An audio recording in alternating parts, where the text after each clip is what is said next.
Hello, and welcome to this week's Black Mental Health is Black Health. I'm your host, Bronwyn Lucas, the Black Couch Therapist. And tonight we're talking all about Kwanzaa. Well, you know how we do. We let our guests introduce themselves, but first we must get our breathing in. Those 3 deep breaths that allow you to decompress from the day, take some more oxygen into your brain, flowing through your body just to make you feel good. So let's do it. Breathe in, 2, 3, 4, out, 2, 3, 4. In, 2, 3, 4, out, 2, 3, 4. One more. In, 2, 3, 4, out, 2, 3, 4. How was that breathing for you, Sue?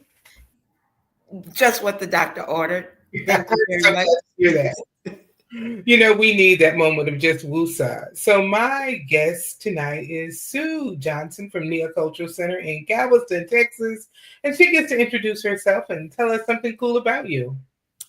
Okay, I'm Sue Johnson. Like she said, I'm born, raised in Galveston, Texas. I got that saltwater soul.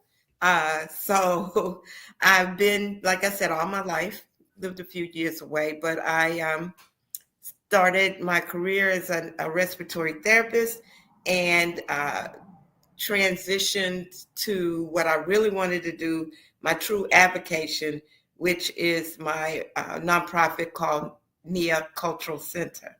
And Nia Cultural Center has been around for 30, almost 34 years. And we've celebrated Kwanzaa all of that time. So one cool thing about me is, I guess, I have 9 grandchildren, and I think that's cool. They're That cool. is cool. That is cool, cool, cool. Um, if we look at celebrating Kwanzaa, let me tell you why I think it's important. It is truly an African heritage, African American celebration. Was founded by Malana Ron Karenga in the 60s, and it's a way to tie those of us in America to our roots in Africa. And I do celebrate it every year, and so does Sue. She said she's been, her organization has been around doing it since for 30 years, and it is something important because it allows us to um, understand the tie we have, not just with Africa, but with Mother Earth and with our people and our connection. Each year there's a theme for Kwanzaa, and this year's theme is celebrating Kwanzaa in difficult and demanding times, lifting up the light that lasts. Ooh, I'm going to say that one more time because that's a mouthful and a thoughtful. Celebrating Kwanzaa in difficult and demanding times, lifting up the light that lasts. Every year there's a theme, and that's this year's theme. We may have time to get back to it, may not, because Kwanzaa celebrates 7 principles, and these are principles that we should live not just for the week of Kwanzaa, but they're principles that we need to live throughout our life. So we're going to talk about them. But first, Sue, how long have you been celebrating Kwanzaa, and why did you even begin? Oh, well, I've been celebrating Kwanzaa since the early 80s. I happened upon a celebration in Houston by Shape Community Center um, with Deloitte Parker. A friend said, come with me. And I was like, oh, I never heard of that. And I went, and I've never been the same because it was so real to me. And it was like something that I'd been hungering for, but I didn't know what it was. And that simply was the affirmation of uh, us as a people, and also something else that was on my mind, that first principle of unity, realizing at that point in my life how much how important it was for us to move in unity, and to think of ourselves uh, as a people and to, look at us. That was something that was just foreign to me. Uh, Mhm. so I embraced it, and I've introduced my community to it. And to this day, we're still the only people on the island who are celebrating Kwanzaa. So, And before we end, I'll have you talk about the celebration that you do because it is amazing. I participated for many years. And whenever I'm in Houston at the time you guys are having it, I always try to come as well. Um, I've been celebrating Kwanzaa probably since I know the 90s and maybe even late 80s. And my first Kwanzaa celebration was not a citywide one. The first one was an in-home celebration with some friends, and that's how I first learned about it. And then embrace the Shape Center. For those of you who are not from Houston or from Houston and may not know it, Shape Community Center is located in Third Ward, Texas, as we like to say, and was founded by Deloitte Parker. And it is a cultural community center that celebrates our people and does lots for our people. And they have a community-wide celebration every year. It's like every year it's a family reunion for 7 days. Every night you go to different activities each night. So it's a beautiful event. What I want to do tonight is just sort of introduce you to those who may not know and those who know and need a reminder. What is Kwanzaa? What are the principles? What do we do? So let me jump right in. I'll start and then Sue, you can pick up. The first one is Umoja, which is unity. What do you have to say about Umoja and unity and why it's important, not just for a week, but all year long? oh wow, do you know about the last election? Ah, That's enough to, if you never understood the importance of Umoja before, we do need it now. I think the principle of unity is key. I mean, I think I understand why it's the first principle of Kwanzaa, because it's the first thing we need to do is to understand ourselves as a people, as a group with a common um, existence, a common set of issues that we deal with and have to deal with. And the only way we're going to rectify some of the issues we're dealing with is to move together. mm, I so agree. And when you think about, like you say, this last election, we can always find that silver lining. Well, I won't say silver lining, but find that light cloud under the darkness, what appears to be the darkness, and maybe use this time to embrace the unity, like the theme this year says, in difficult and demanding time, lifting up the light that passed. Do we want to choose to stay in this is terrible and we're in darkness, or are we going to find that light to lift up? And if we're going to find that light, it is your little light with my little light coming together. That's that unity. And when all those little lights come together and we're unified, we can manage difficult times. Yes. Um, and we're just going through the principles a day. And the second one is Kuji Chagulia. Sue, what is Kuji Chagulia? Kuji Chaguli is self-determination. It is when we define ourselves, think for ourselves, and determine our own way, irrespective of other people's traditions and ways. And it's really cool because in where I keep coming back to where I live, the examples I had was comply, do what is uh, least do least bothersome to other people. Um, you don't necessarily need a mind of your own. You just need to do what gets you through, and that was never uh, fulfilling to me.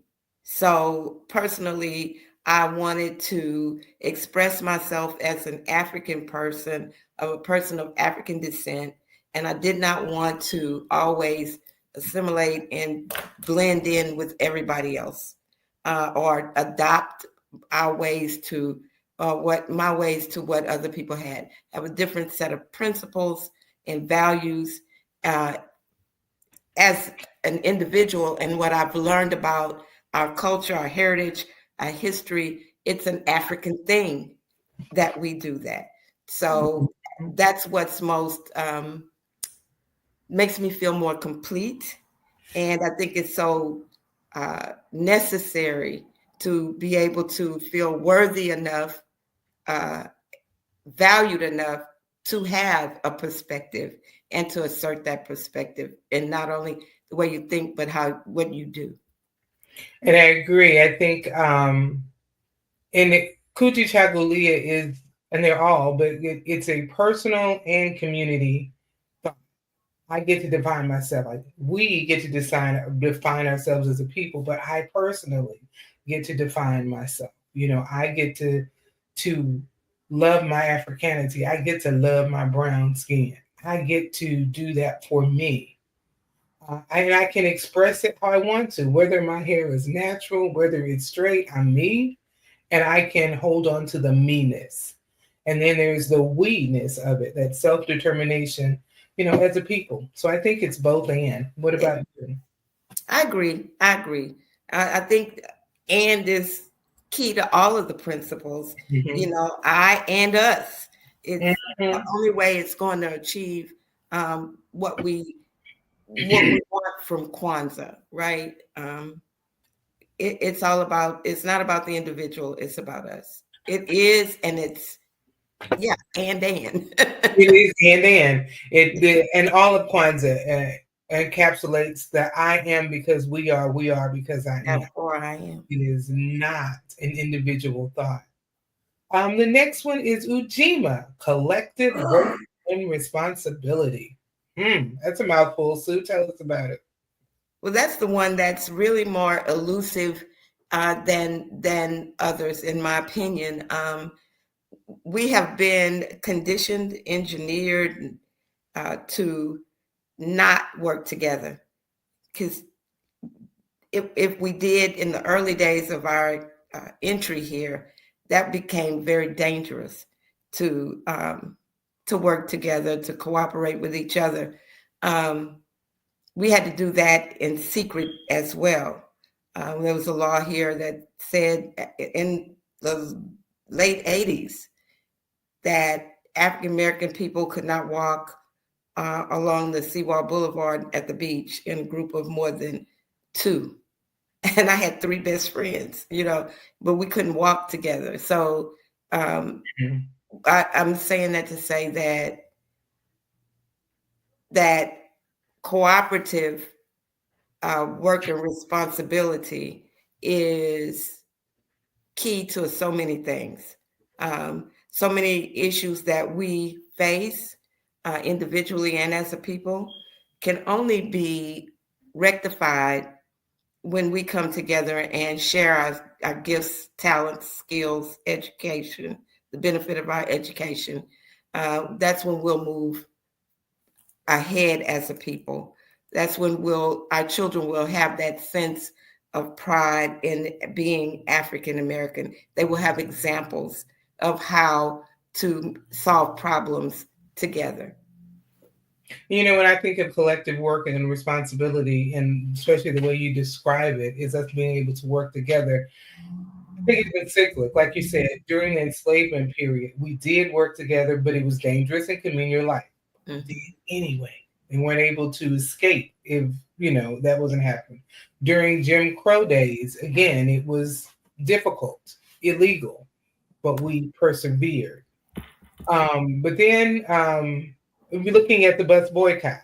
We are not gonna ride that bus. We'll get up at 5 in the morning. We'll walk. We'll carpool. Those were the original carpoolers. Were our ancestors during that time. So we have times where if we would not have worked together at all, we wouldn't be where we are today.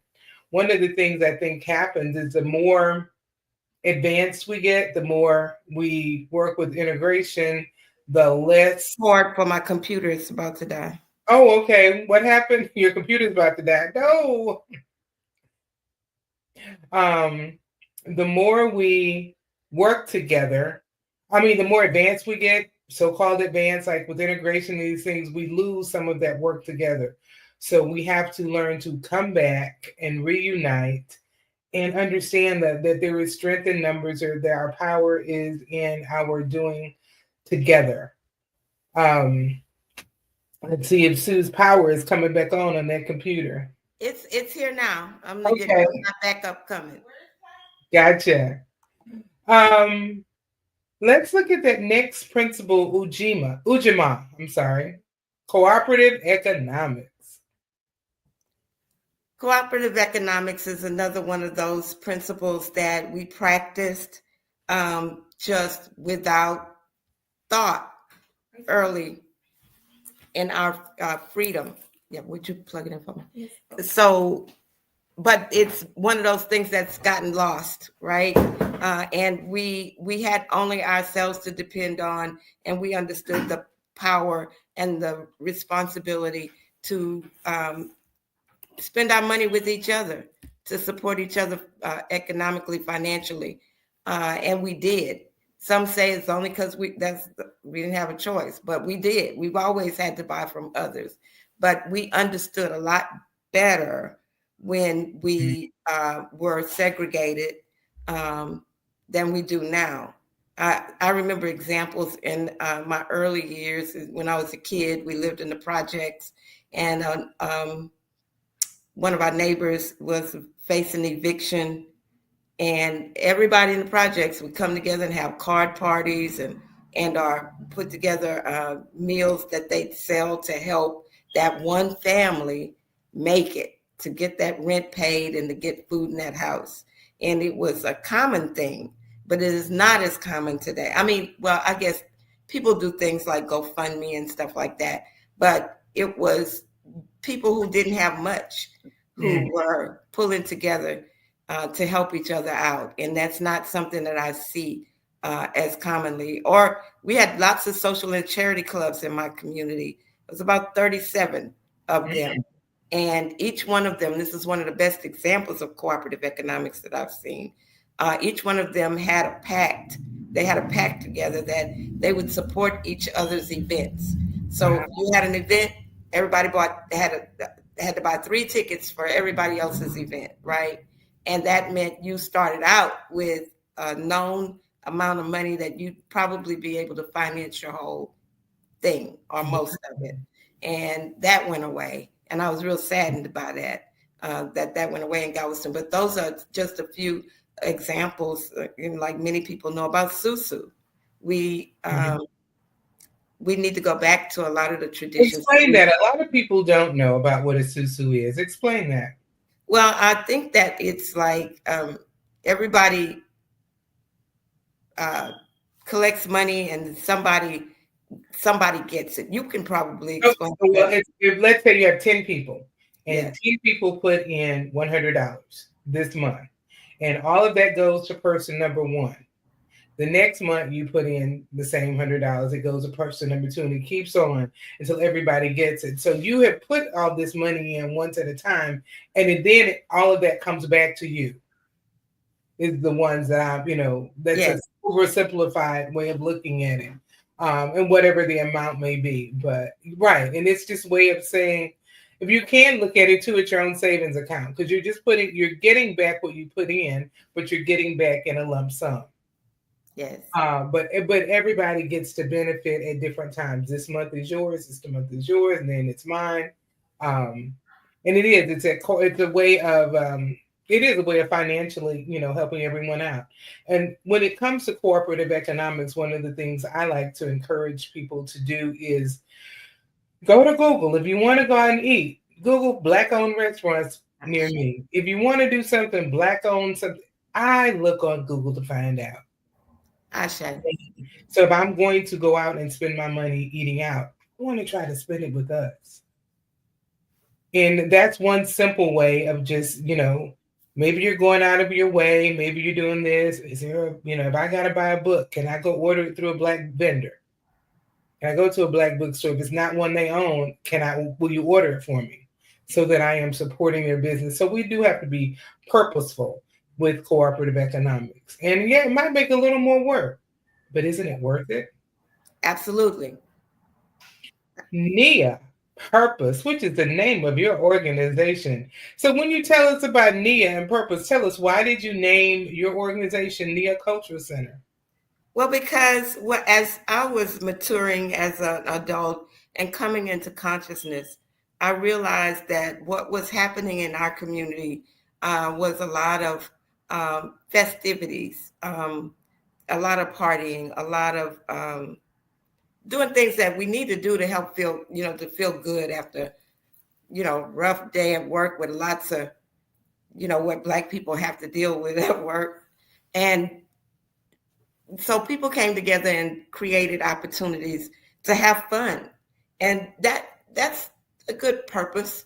But there were major purpose, other things that I thought we needed to focus on more. And for me, like I said, newly coming into consciousness, I felt like we needed to know more about who we were, what's our story, the untold part, right? And also, this community is a big preservation community. You can ride on the Galveston Island and you feel like you step back in time, because all of the buildings and the houses are, older preserved Mhm. buildings. And that is important. It helped me to understand the importance of preserving our stuff. But Right. our things were being demolished wholesale. All of those landmarks and monuments of our history have been destroyed, demolished, erased. So I wanted to do something that helped to slow that down, to turn that around, to give people an opportunity to understand their own greatness through those stories that were not commonly told, and to Mm, provide information um, by bringing in organizations like Tassetti African American, Tassetti African Historical Society, or even Shape Center, National Black United Front. Anybody who was telling our story, I wanted to hear, and I wanted to introduce other people to. So that purpose for me was to bring our people into awareness of who they are and why, what, like John Henrik Clark says, what we done plus what we still need to do, an understanding of what we still need to do. mm. And it is truly what we still need to do. It's not, and I have arrived, it's not any of this. Yes, we still need to work on purpose. And like I said, with each of the principles, it is a collective and individual. Yes, As a people, collectively, we need to have a collective purpose. But individual, finding your own purpose and knowing where do you fit in to the greater purpose. absolutely. Yeah, we got to know. So, what's my role? Where do I fit? Kumba, creativity. Tell us about Kumba. Kuumba is one that's around us and we're aware of all the time, because if Black people are anything, they are creative. Besides being resilient, we create. We create things from nothing. We create nothing into beautiful things, purposeful things. Uh, the creativity of many of those people who've invented things that we take for granted now and probably don't attribute to African Mhm. Americans. The internet, the telephone, the so many things. All the Black inventions, right? They came from many times in the earlier days with what they would say had no education, but they had creativity, they had imagination, and that imagination helped to make beautiful things, and it helped to make purposeful things. So creativity is a principle of Kwanzaa that we see all around us. No matter how young or how old, you can see people creating things. Um, and it's one of those that we've been invited to share our creativity uh, as from our earliest existence in our own homeland and in this country. Our creativity was welcome, if nothing else, and Mm, exploited and utilized. But yeah. definitely, it's there within us, and it helps to make our world more beautiful. Um, it helps to, you know, I don't want to just think about art, but art is so powerful and so it has such healing properties. Mm-hmm. And we've created a variety of arts from abstract to all kinds of stuff that I find beautiful. It's true that creativity is the art, it is the music, it is your individuality of making something. Cooking is a creative because we can. I was laughing with someone earlier today, and they were in the store and they said, "Oh my gosh, they are selling pig lips to eat." So we can take a pig and use every part of that pig for something.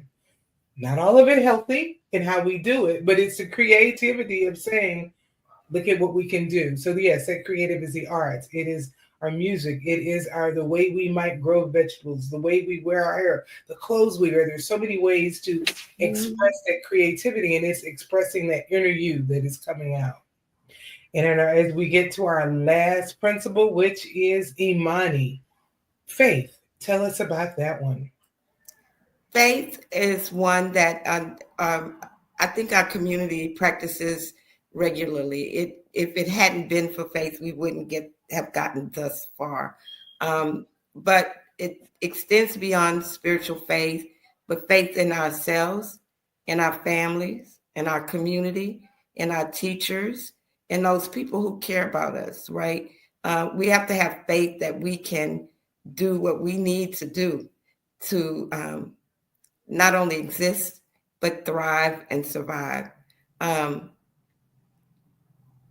Faith is important. I mean, I've seen people who've gone through um, really horrible illnesses that you didn't think they were going to ever get through. And the one thing, when they recover, they'll tell you, "I had faith. I had to have faith. Right? I had to push through." Uh, and I wish I could be where some of my parents are in that, and some of my friends who Mm-hmm. are faithful. And I've seen though how it gets you through some of the toughest times. Uh, Having faith in God and faith that He loves you enough that He'll get you through. Mm-hmm. And it is so important, it is, and it's the essence of who you are. Believing you can make it possible makes it possible. And it's a big part of it. Just because you believe doesn't make it happen. But man, when you believe it won't happen, you have defeated yourself. Yes. So important. Um, as we wind down, because 30 minutes goes pretty quickly, and in our last 2 minutes, I do want you to let our audience know about take a minute to tell about your annual Kwanzaa in Galveston. Well, for the first time, well, not really the first time, but the first time formally, I've taken a page from your playbook. It's one of my first home celebrations of Kwanzaa was with your family more than once, right? I'd done public Kwanzaas and I'd never done a Kwanzaa at home, but nor did I do a children's Kwanzaa. Mm, But Sister Mama Sonia and your family helped me to understand that how to do that. In fact, Sister Mama Sonia will be at our children's Kwanzaa on December 27th at the Rosenberg Library. And with her is her friend Stacy Allen, who's an author, playwright, dancer. She's just mhm. everything. And she's going to read her new book um, to the kids, and we'll have Kwanzaa activities. And our second Kwanzaa affair will be the very next day on December 28th at the Old Central Cultural Center, the oldest Black high school in the state of Texas that still exists. And I've had Kwanzaa there every year. And this year, as tradition would have it, we will honor our, as always, ancestors, our village keepers, those people in our community who've given back intentionally and unapologetically and specifically to the African American community, and the distinguished elders, those elders who we revere, who we all recognize as people who have cared for us and are continuing it when they can and how they can to care for us as a community. We'll have edutainment that will include the House of Performing Arts, an Alvin Ailey inspired dance group of young ladies. We will have, of course, drumming and African dance by Indigo. We will have music. We'll have poetry. We'll have everything, as well as food and vendors will be there to round out the affair. Awesome, awesome. Well, we are out of time. I want to thank you for coming and sharing with me and helping enlighten some about Kwanzaa and reminding others. We always end with a call to action, and my call to action is this. Take these principles and remember they're not for 1 week. They're not just ending the year, starting a new one. These are principles to live out every day of your life. So take them, study them, know them, live them. And I always end with vote, vote, vote. Be an educated voter. We had one election this year. It's not the last one. In 2 years, here in Texas, we have a chance to make some changes. Become involved, become educated, and vote. Be part of that unity and that collective group that can make a difference. I'm Bronwyn, Miss B, the Black Couch Therapist. I'm here to help you become a better you. Thank you for joining us today. Bye, and thanks again, Sue. Thank you.